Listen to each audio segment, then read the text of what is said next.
Hello, everybody. It is Cultivating Intimacy. My name is Kazimbe Abena. Pleasure to be here. I am known as the Heart Whisperer and Intimacy Coach, and we do this every Tuesday night. And I am excited to be here. I got an interesting topic tonight. We're going to talk a little bit about a wonderful article that I just read. It actually was originally posted by Latifa. And it is about male Plutonic touch and how the lack of Plutonic touch by men is killing us. It is absolutely killing us. It's a fantastic article.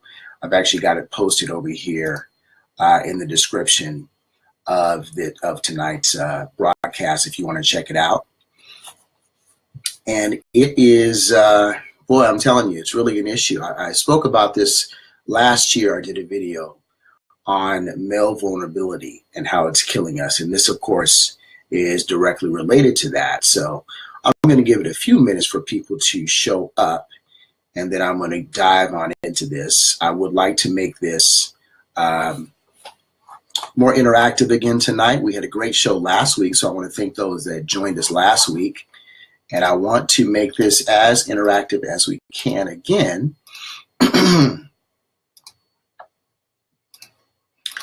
I'm just going to invite some folks here.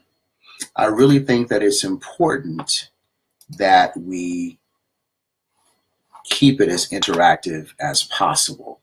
And I really am interested in the subject matter tonight. I'm really interested in this. This is something that's very dear to me. I think that being a Black man in America, it actually conjures up additional feelings in terms of how we are perceived. I'm going to get to that in a minute, but just kind of inviting some people here. So again, this is Cultivating Intimacy. My name is Kazimbe Abena, Heart Whisperer and Intimacy Coach. And we are going to talk. And I'm trying to find a way that I can get back to my original screen here. It's not allowing me to do this. I don't know what's going on here. I don't want to finish that there. So what am I doing? All right. I don't know how come I can't seem to get back to the screen because I see a couple folk have joined. And I just can't seem to do that right now. That's okay. That is okay. All right. So I'm not sure what's going on here. All right. So let's go ahead and let's just dive on into this. So the article is really wonderful. The website that it's on is Enlightened Consciousness. And looks like the writer, the writer is Mark Green of the Good Men Project. Seems like I've heard that before as well. But I love this article because it talks about how Plutonic touch, it's just completely taboo for men. And we have our own issues as to why we don't engage in it. For fear of not being considered as manly as we could be. For fear of being mistaken as gay. For fear of, and he does a very good job outlining this, for fear of being misconstrued as a sexual predator. And that's a huge one. That's a big one. And he says that that's the biggest one. He thinks that's one of the biggest reasons. I think that's one of the biggest reasons in addition to homophobia. And so in turn, what happens is that men outside of a relationship, the only sort of contact we get, or we really don't get anything outside of a relationship. It's almost as if our partners, our lovers, we put all the burden of being able to express ourselves platonically and sexually on our partner. So whether you are gay or heterosexual, that is quite a burden for anyone to bear. Quite a burden for anyone to bear. And the benefits of being or receiving and giving plutonic, gentle plutonic touch is reduced stress, increased immune system response, obviously a happier disposition from the catalysm of dopamine in the body, from feeling good, from a positive, gentle touch. What else here? Lack of depression. Wipes away depression, of course, from positive feelings. Increases self-esteem. And a host of other issues. So, you know, it's no wonder that a lot of men are running around here and are either are alcoholics or depressed or are abusers. I mean, there are many reasons. This is just yet another one of them. In our patriarchal society, this is yet another one of them. And it's ironic here that patriarchy was started by men, and that, however, as we see, men we are our own prisoners. We have really constructed a box with which we cannot be authentically ourselves in that patriarchal box. So how ironic is that, or how sardonic is that? Very interesting. Okay, I still cannot get to this page here. I need to get to folks so I can make some comments and see who's on board here. I don't know why I can't do this. Let me see if I can. All right, here we go. Okay, let me cancel. There we go. There we go. Awesome. Hey, a bunch of folks have signed up. All right. All right, folks. So I'm going to backtrack here and give some folks some love. So let me see. Hold on. All right. So Deirdre, thank you for joining up. Kim, thank you. Milani, thank you. Miriam, thank you for joining. Madison, thank you. Kamafi, good to see you. Thank you. Derek, thank you for joining up. Emmanuel, thank you for joining up. Madison, again, thank you for your comments. Gosh, yes, you can do it.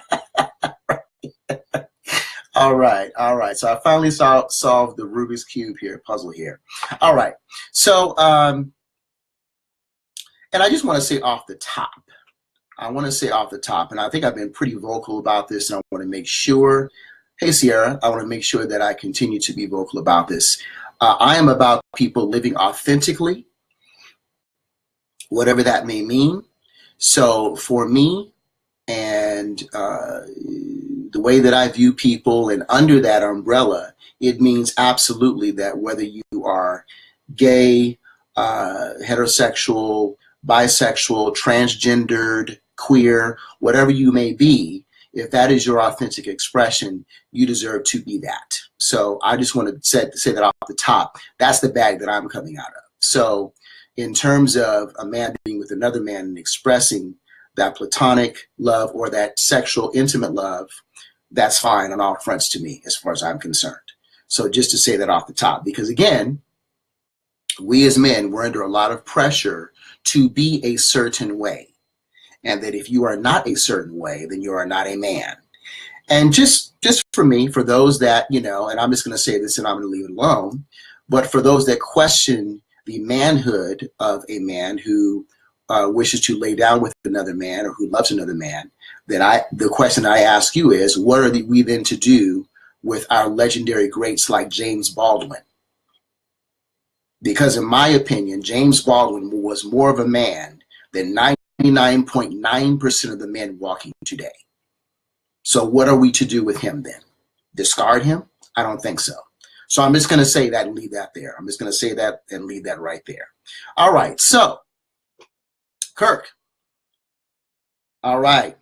Says he's here to love. I love to hear it. Love to hear it. Love to hear it. And ironically, that's interesting, Kirk, that you say that. There is a system that Milani Shani introduced me to late last year that is called the Human Design. Fantastic system.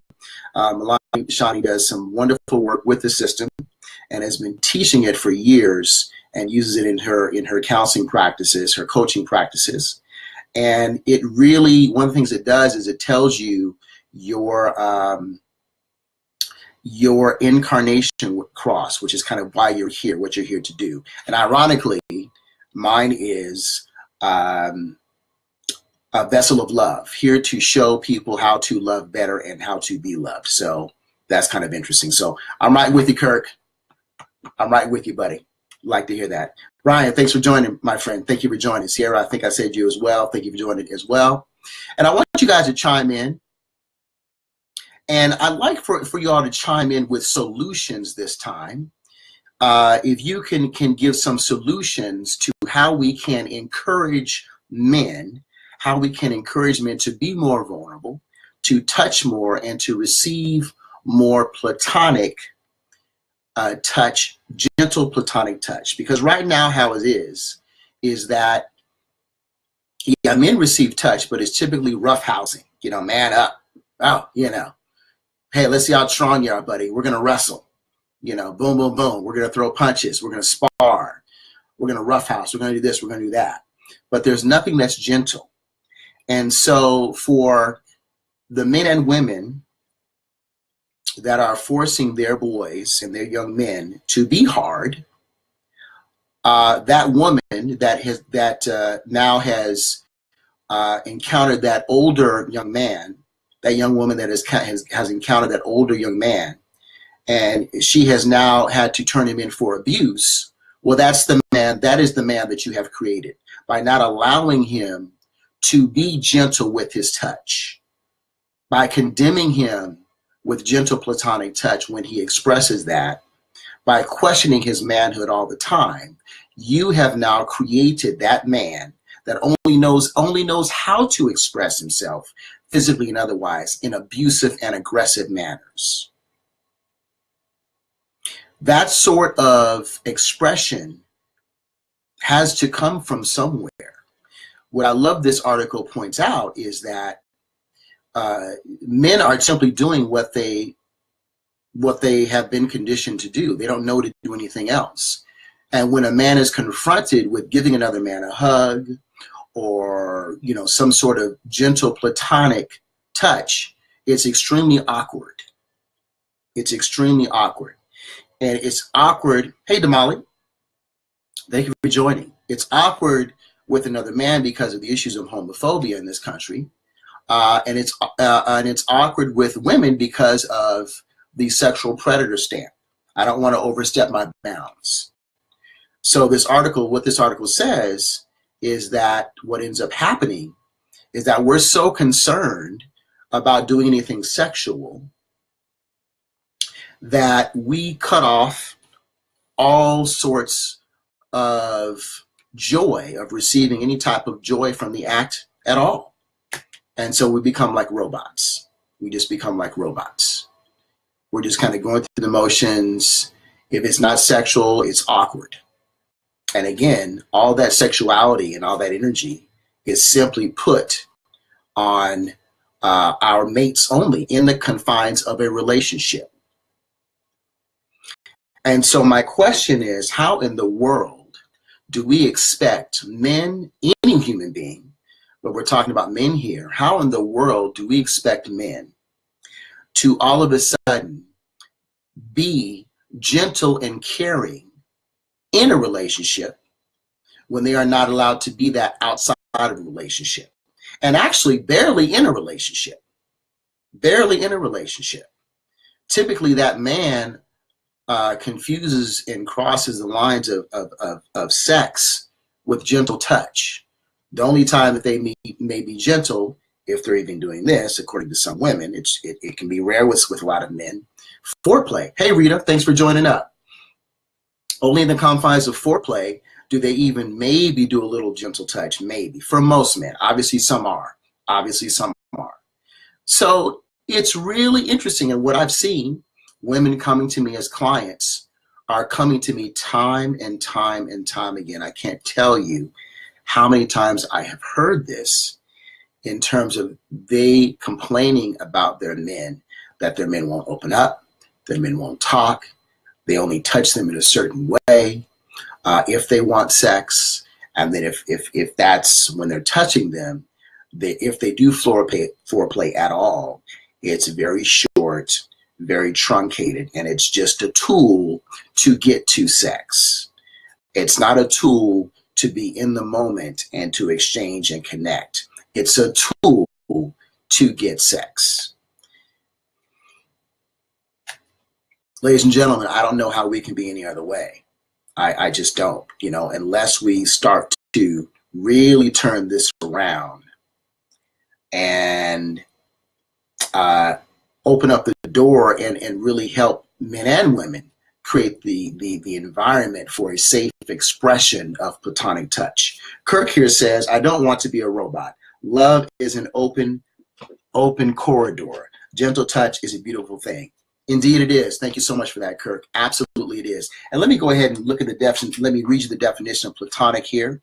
Platonic touch is basically of love, friendship. So of love and friendship. It's intimate and affectionate, but it's not sexual. So of love and friendship, platonic, it is intimate, but not sexual. And I think we have to understand that you can have boatloads of intimacy and not be sexual. That's very, very important to understand for both men and women, and I think we need to explore that more. So I'd like to, again, I'm asking you all to please, if you can, just weigh in on your thoughts on this.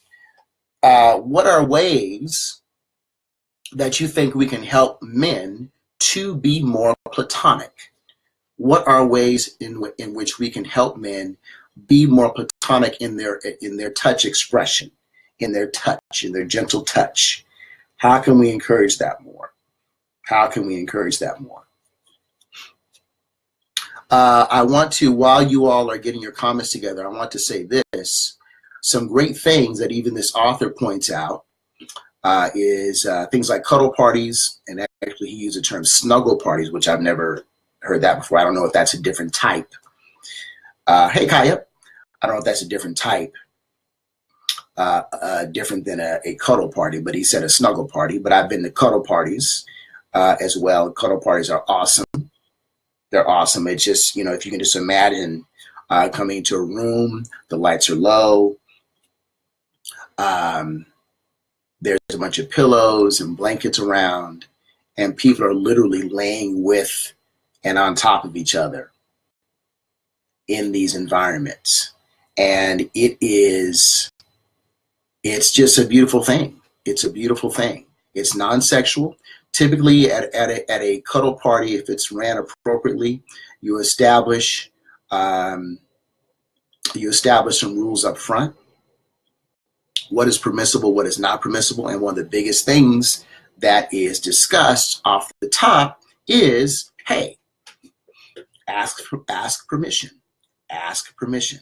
So, all right, so Miriam weighs in here. She says, accept their touch without criticism, even if you feel that at the time, even if you feel that at the time, save it for outside of the situation. All right, got you. Okay. Hey, Eve, thank you for joining up.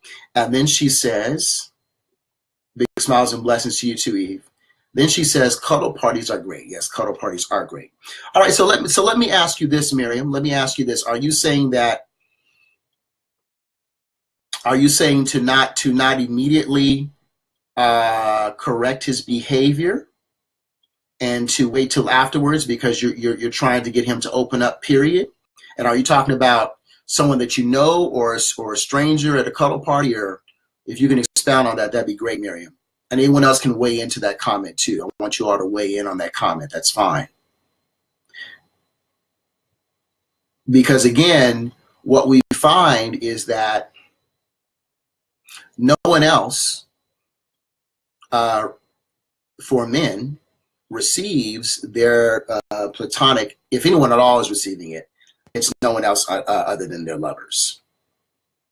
And that's whether you're talking about a heterosexual man or a gay man, I guess, or a bisexual. I mean, it's just not, no one's receiving it. It's just not happening. It's just not happening. And again, this leads to depression, alcoholism, various forms of self-abuse, and an abusive personality, a frustrated, abusive personality. And I want to say, I think that being a Black man in America, you deal with an added layer of a sexual caricature, a sexual lascivious reputation that you have to deal with. You know, I think that at large, the majority, I'm going to say white America tends to perceive us as wild, uncontrollable, and lascivious, very hypersexualized. I think that Black culture is seen as that anyway in America, period, as hypersexualized. So you've got that added layer if you are a Black male to deal with that as well. All right, so Miriam says here, she says, don't immediately feel his touch is offensive. I touch strangers all the time, mostly men in my practice. Many times, they don't know how to accept it because it's always been seen as sexual. Very good, Miriam. Then she also says, asking permission for both men and women is key. Absolutely. What I've seen is that obviously touch is far more acceptable for women. I've seen women come up and just touch other women or touch men and not ask anything, you know. So in these cuddle parties, and obviously in that, I think in that context, that the touch from a woman is actually not only seen as less aggressive and more wanted, you know, but just more, it's seen as it's desired more. It's just desired more, and that it will somehow be less of a violation, even if a woman doesn't ask. But at cuddle parties, what happens is that whether you are a woman touching a man or a man touching a man or a man touching a woman or a woman touching a woman, whatever's happening, you have to ask permission. So it teaches one how to have those conversations. And what we always say is, you know, owning your no and owning your yes, and not looking at something so much as a rejection, but as getting closer to the yes that you want. Maybe they said no on what you asked, but then maybe you can ask them another question that they may say yes to. And that is another thing that the article brilliantly brings up, is that another reason that men don't really even reach out to other people platonically is because of the rejection, of course. You know, typically as men, we are always the initiators. We are always the initiators. And I can tell you right now that we get tired of that. We do get tired of that. Now, at the same time, hey, Patrice, thank you for joining up. At the same time, there are some men, and I hate to say this, there are some men who actually get a little nervous if the woman is the aggressor, if the woman owns just her intimate power, not to mention her sexual power. You know, where did you learn that? You know, how did you get that? Well, how do you know how to do that? And so on and so forth. So then you then get into the Madonna whore complex there, where it's like, okay, well, you know, I'm with the good girls, so you should be doing A, B, C, and D, and you should not be doing X, Y, and Z, you know. So the whore that I have is outside the home, but you're not a whore here. So obviously, Emmanuel says, don't we? Whew, indeed. So what I'm suggesting, what I'm fervently suggesting, is to release all those judgmental terms. Release all of that. Release all of that. And ultimately, that's what this is. Men are not as expressive as they could be because for fear of judgment. So we really just need to put all that. We need to throw all that outside with the bad dishwater.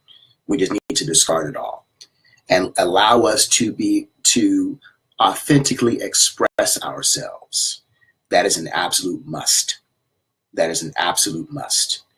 So I'm just going to suggest a couple things in terms of how we can allow our men to start to open up and touch and things like that.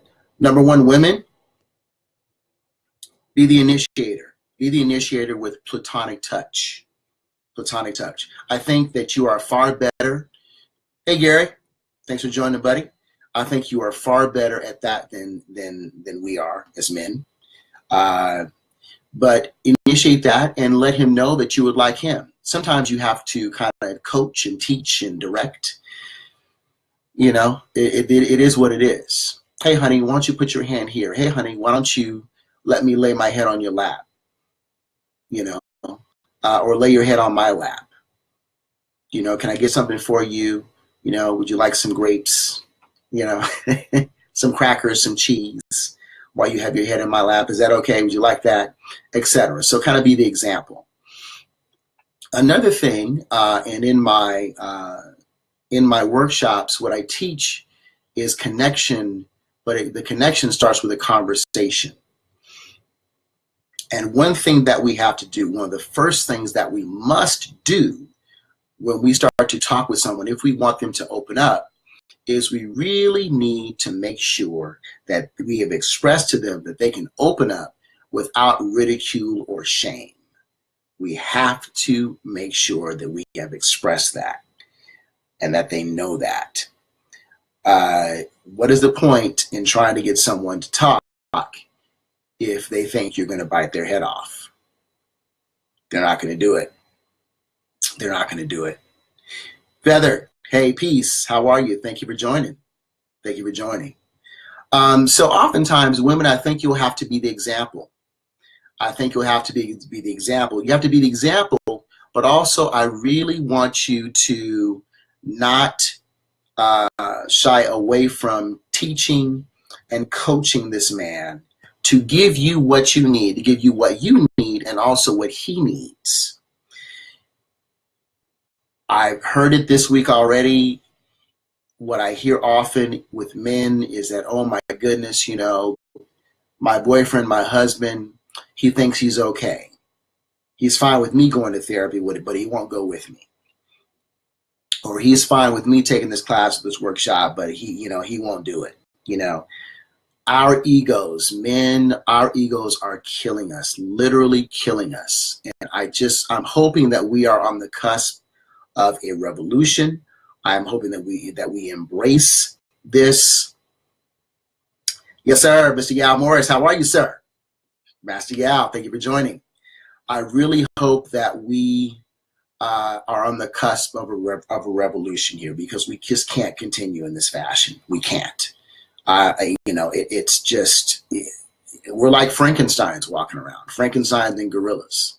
It's not going to work, because what's happening now is that the key, the emotional expression, is also what is supporting the spiritual evolution. So if we sit on that, what we're noticing is that our women are really working hard to improve themselves. They're in workshops. They're taking yoga, meditation. They are doing things. They're receiving healing from people, from men and women. And there are too many of us men who are not getting on that massage table to receive healing, who are not sitting in that chair in that workshop to receive healing, because we think we already know. And what is happening is that our women are surpassing us. They're in the ethers and we're still down here in the sandbox, and that's not going to work. Even when I go to workshops or trainings and I see where it's men and women, I often don't see nearly as many men as I see women, and I typically don't see as many men getting on the table to receive healing as I do women. So men, let it go. Put the ego aside, because that ego is fear. That ego is fear, and it's childlike. I'm telling you that right now. I know a lot of us men think that we're being stronger by being fearful and allowing our egos to be up front. But I'm telling you right now, for anyone that knows better, any sort of healer, any sort of person that has a degree in psychology, you know, or that's just wise and smart. You don't have to be degreed to know this. It is quite clear that you are hiding behind your fear and that you don't want to expose yourself, because vulnerability is a true sign of strength, because vulnerability is exposing yourself to potential harm or danger. That's in a nutshell the definition of vulnerability. So if you do that, you're saying, I'm going to do that. I know it's a possibility that I may be harmed, but I'm going to do that anyway. That is a sign of strength. That's a sign of strength, particularly if you're going to stand up for what you believe is right and what may not be popular, but it's your truth. You do that, and that is absolutely a sign of strength. And frankly, that's one of the many things that made James Baldwin so off the chain and such a legend and such a social icon, as far as I'm concerned. Zanetta, thank you for joining. All right, we've got some comments here. Miriam says yes with a heart. Thank you. Feather, yes. Creating a safe, non-judgmental space is important indeed. Miriam then again says men have to feel safe with partners to open their hearts to them. Indeed. Feather then says, I let men know up front I'm a touchy, huggy, feely person. Fantastic. I am too. I'm a big cuddler. I love to cuddle. I need to do it more. And again, I think we have to find ways to do this and people to do this with outside of a relationship. It's like the person, and I see this all the time. I've actually met people like this. One was recently, a few months ago. They think that they can have their heart closed off outside of a relationship, get in a relationship, and turn it on. All of a sudden, it's just flowing. And I told her, I said, it doesn't work like that. The heart is a muscle, just like anything else. That's an energetic pathway that you have to keep open, and that you have to keep energy flowing through, just like anything else. It doesn't work like that.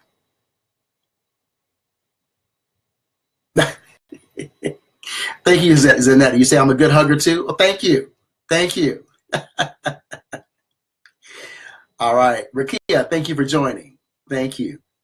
So you can't expect to all of a sudden turn something on in a relationship if you've never exercised that faculty of yourself. You've never explored that idea, that principle before. You can't expect it to magically appear and for you just be an ace at it. All of a sudden, oh my goodness, on my hands, I just know how to touch so well. And oh man, they all love it. It doesn't work like that. No, sir. Not even close. Not even close. Your hands will feel like they're stone. And if you don't believe me, ask your lover. I'm sure they'll tell you. So you've got to be able to find spaces and places where you can exercise this part of yourself.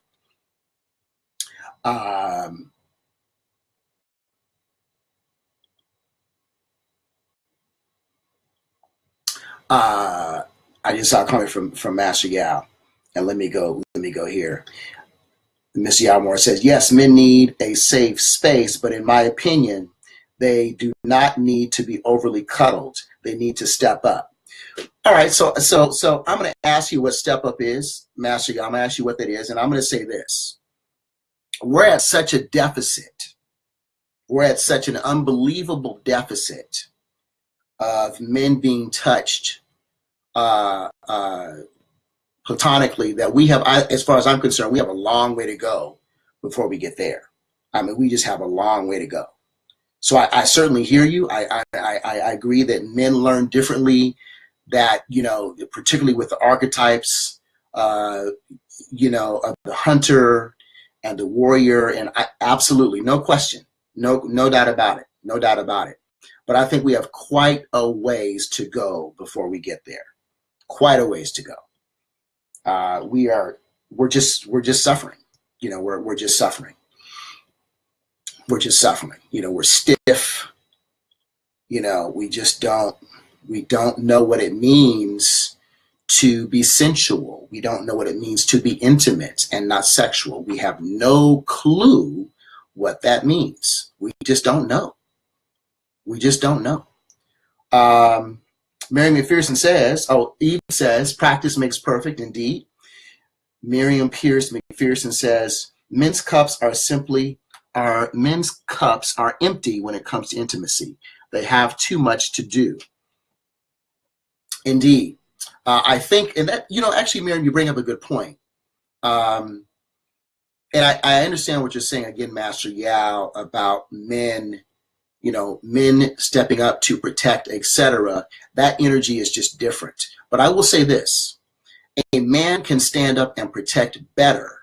A man can go out in the world and be stronger if he is receiving that physical and emotional and mental and spiritual support in the home or in his community. A man who is not receiving that will not be as strong outside to weather the forces of others and the forces of nature. He just simply won't be. It's just not going to happen. It's not going to happen. And I think that's what we're seeing nowadays. I think that's very much what we're seeing.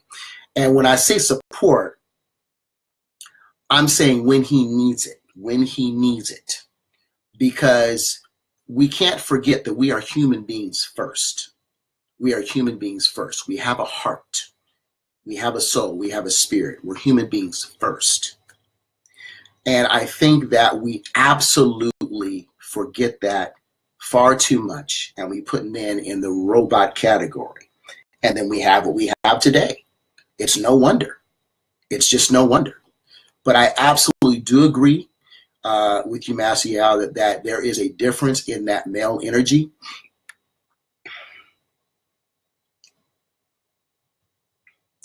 They should make a move to get that male energy, and make sure that they are getting their heart filled, even if it's in different ways. But they've got to be able to do that and express that side of themselves. So, Mr. Yao, let's see.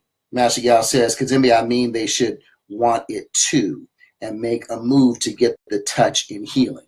Gotcha. Okay, I hear you. Right on. Absolutely. That's what we're talking about. Absolutely. Here we go. I get it. I got it.